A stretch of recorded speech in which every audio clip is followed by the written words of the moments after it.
त्याची ॲड येते की नाही, म्हणजे ते सगळं ऐकत आहे.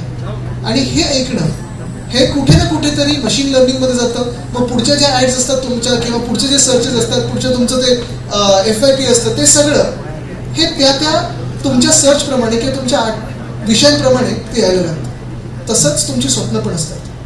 मनात जे तुम्ही ठेवलेलं आहे की मला हेच घ्यायचं आहे, हेच प्राप्त करायचं, मला इथपर्यंत पोचायचं आहे, जेव्हा तुम्ही त्या गोष्टीबद्दल तुमच्या मित्रांमध्ये मैत्रिणींमध्ये बोलायला लागाल, तुमची जी एक कंपनी असते ती त्याच्याबद्दल ठेवा. तसंच आर्टिफिशियल इंटेलिजन्स असेल किंवा सर्च इंजिन असतील, तसे तुमची पण स्वप्न आणि तुमचा पण मार्ग त्याच सर्च इंजिनप्रमाणे तुम्हाला त्या तुमच्या ध्येयाच्या जवळ न्यायला सुरू करेल. मला वाटतं ती एक गोष्ट.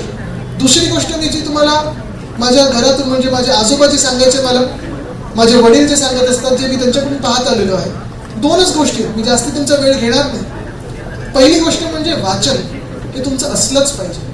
पुस्तकं ही तुमच्या आजूबाजूला असायलाच पाहिजेत. आणि पुस्तकांमधून तुम्ही काय वाचताय, जी काही लोकांची पद्धत असते पुस्तक एकदम नीटनेटकं ठेवायची, माझी पद्धत आहे थोडी हायलाईट करत राहायचं जे आवडतं ते.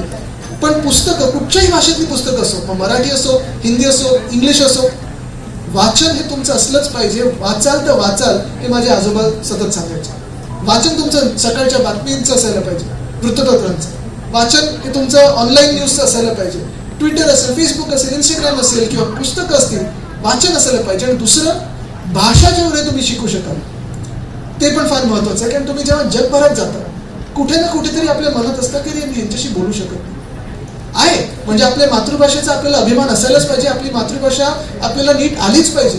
पण त्याचसोबत जेवढ्या तुम्ही भाषा शिकाल, जगभरात तुम्ही पहा, जे देश पुढे गेलेले आहेत, भाषेच्या ताकदीवर गेलेले आहेत, सायन्सच्या ताकदीवर गेलेले आहेत आणि इनोव्हेशनच्या ताकदीवर गेलेले आहेत. मला वाटतं जास्ती मला तुम्हाला काही ओझं टाकायचं नाही तुमच्यावर की तुम्हीच सगळे